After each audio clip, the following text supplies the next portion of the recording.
নিজেকে কি খুব মূল্যহীন মনে হয়? কি করা উচিত? নিজেকে মূল্যহীন মনে হলে মূল্যবান করেন। আমি মরলে আমার অভাবটা কেউ অনুভব করলো।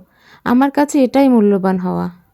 পরিবারে বা এলাকার এমন কোনো বাচ্চাকে এক প্যাকেট বিস্কুট কিনে দিন, যাকে অন্যরা দুষ্টুমি বা গরিব হওয়ার কারণে খুব একটা আদর করে না। এই বাচ্চাটার কাছে আপনি মূল্যবান হয়ে যাবেন।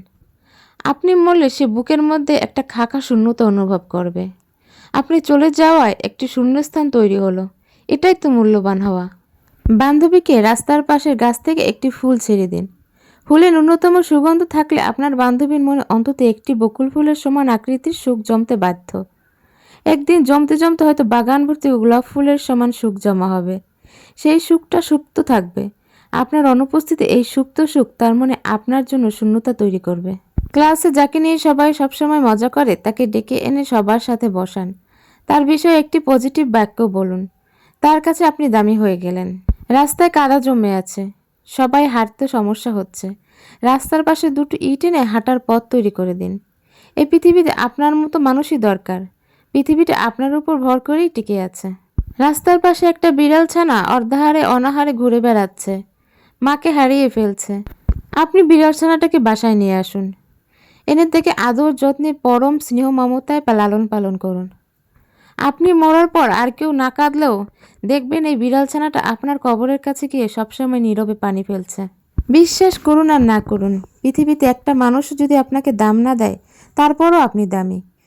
পৃথিবীর সবচেয়ে শক্তিশালী কম্পিউটারের চেয়েও বেশি নিখুঁত মস্তিষ্ক আপনি মাথায় নিয়ে ঘুরেন। আর সবচেয়ে উন্নত ক্যামেরা চোখের কোটরে নিয়ে বসে আছেন। নিজেকে কম দামি ভাবার কোনো সুযোগ নেই। অন্যের কাছ থেকে কখনোই নিজের জন্য মূল্য চাইতে যাবেন না। অন্যের কাছ থেকে মূল্য চাইতে গেলে মূল্য তো পাবেনই না, উল্টো আরও আপনি ডিপ্রেশনে ভুগবেন। কারণ আবেগ, সম্মান, ভালোবাসা এসব মানুষের কাছ থেকে জোর করে আদায় করা যায় না। তাই ক্ষুদ্র ক্ষুদ্র জিনিস দিয়ে এই পৃথিবীতে নিজেকে নিজেই মূল্যবান করে তৈরি করুন। যাই হোক, আমার কথাগুলো কেমন লাগলো সেটা অবশ্যই জানাবেন। কথা বলতে বলতে আজকে বাসায় খুবই সামান্য বাঙালি খাবার রান্না করে ফেললাম। অনেক দিন ধরে মৌসিম ভর্তা খেতে ইচ্ছে করছিল, তাই সামান্য মৌসিম ভর্তা তৈরি করেছিলাম।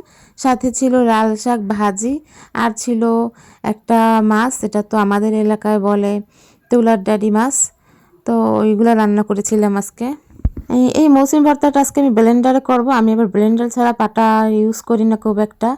ব্লেন্ডারে খুব তাড়াতাড়ি এই ভর্তাটা হয়ে যায়। মৌসুমি ভর্তা তো আমার কাছে একেবারেই ফেভারিট। আমার মতো কে কে মৌসুমি ভর্তা পছন্দ করেন বলুন তো। যাই হোক, আজকে আমি মৌসুমটা চিংড়ি মাছ দিয়ে সুন্দর করে ভর্তা করেছি। খেতে কিন্তু জাস্ট অসাধারণ হয়েছিল। তো কেমন হলো আজকে আর আমার রান্না বান্না? যদি ভালো লাগে থাকে অবশ্যই আমার পাশে থাকবেন। সবাই ভালো থাকবেন, সুস্থ থাকবেন। ধন্যবাদ।